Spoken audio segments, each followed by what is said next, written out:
Hello students, welcome to online teaching.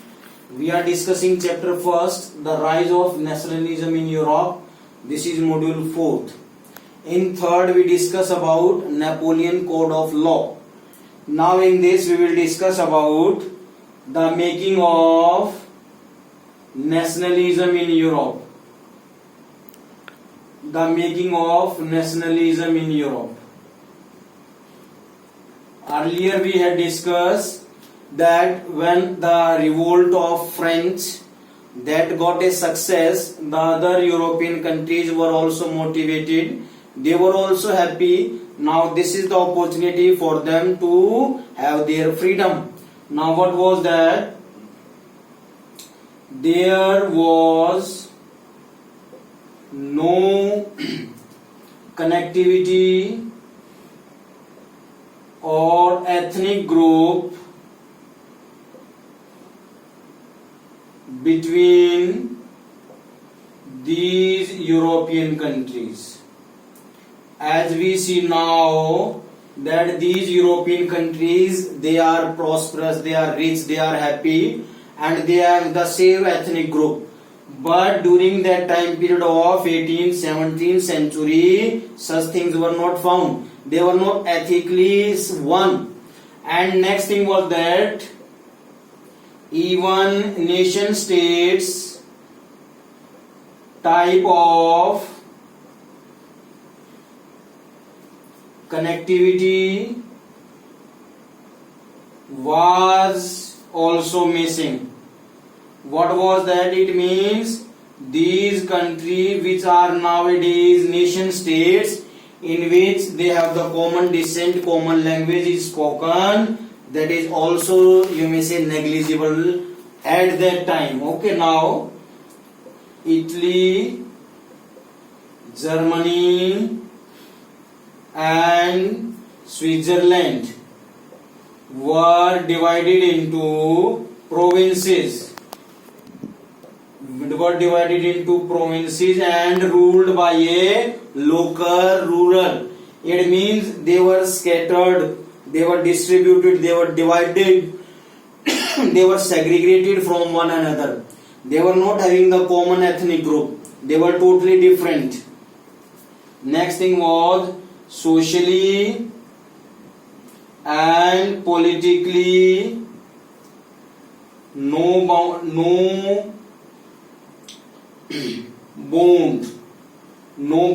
which means collectively and socially and politically no bond or attachment between them. No bond or attachment between them.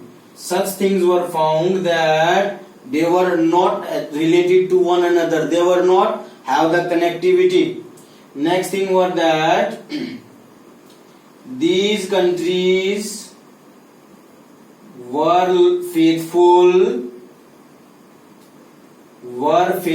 to the king only, because these countries were faithful to the king only as they were diverse group. We have seen that different languages were also even spoken. Different languages and dialects were spoken.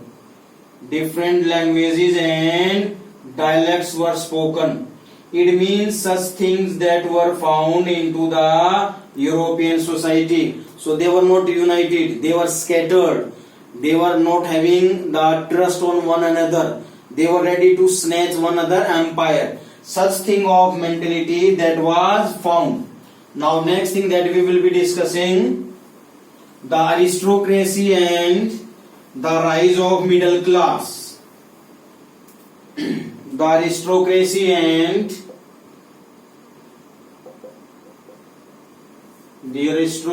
and rise of middle class. What was that? The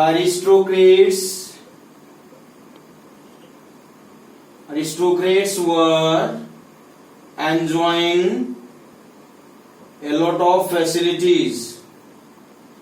They were enjoying a lot of facilities exempted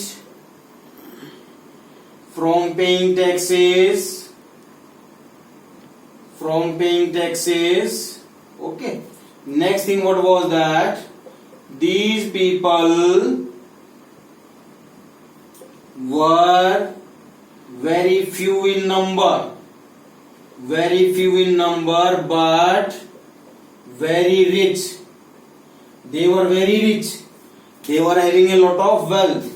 Next thing was there, even marriages were also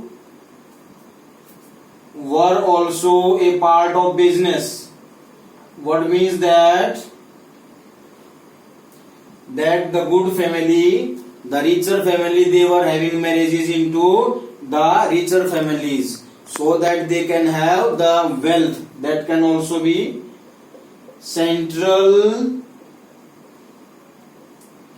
and Eastern Europe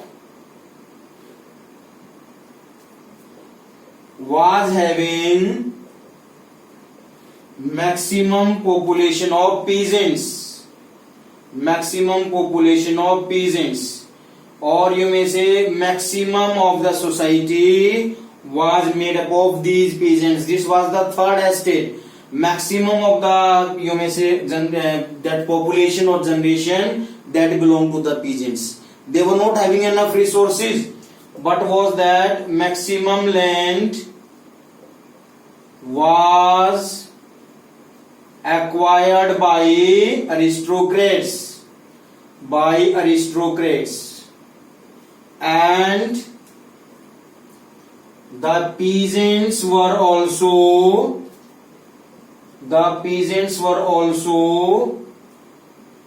developing, means they were also having some source of income. So it means these aristocrat members, they were wealthier, but they were less in number. The peasants, they were poor, but they were more in number, so they were improving their economic condition. Now next thing, what was that? There was an increase in industries. What was that? Increase in industrialization. What was that? Industrialization was increasing, especially in England, France and Germany.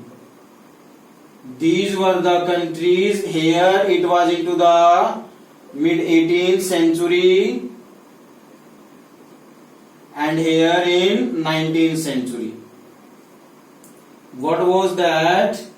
The industrialization was increasing, urbanization was also increasing. The people started to migrate into the cities. Due to this, the cities were developing and the population was also increasing. And what was that? The skillful workers were also increasing in forms of labor workers, and even in the form of the higher posts like businessmen, traders, etc. Such type of the people that were also increasing and they were becoming rich.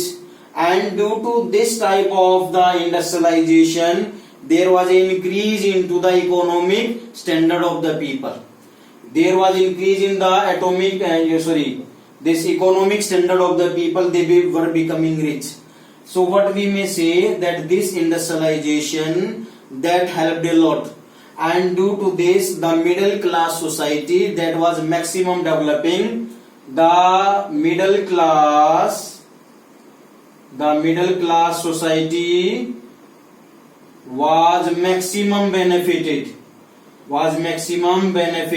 as you may say the lawyers and the officers were increasing. It means such type of the people that were also coming, because a lot of industrialization was there, factories were open, new technologies were coming, so they were very helpful, and due to this there was an increase in the this middle class society.